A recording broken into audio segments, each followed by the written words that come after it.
everyone, back to Dwarka Education. So today we are going to discuss about abacus. My name is Shanvi and here is Shalvi.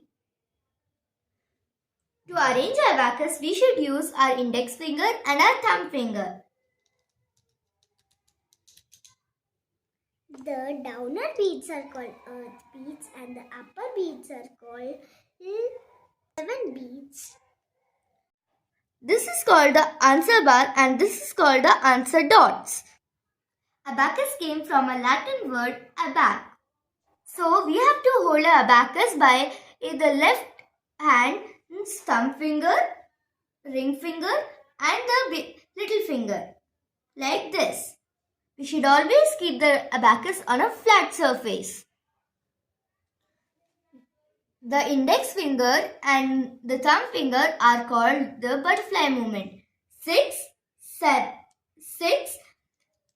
8 and 9 are called butterfly numbers because they are used by butterfly movement.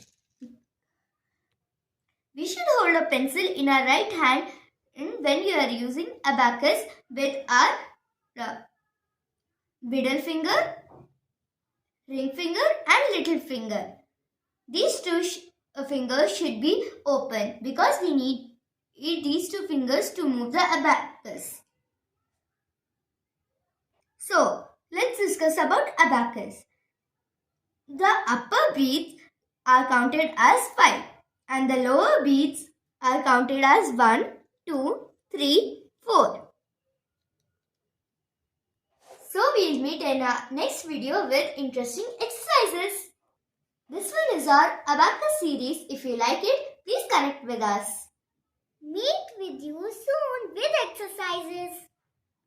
If you like our videos, please like, Share and subscribe Dwarka Education.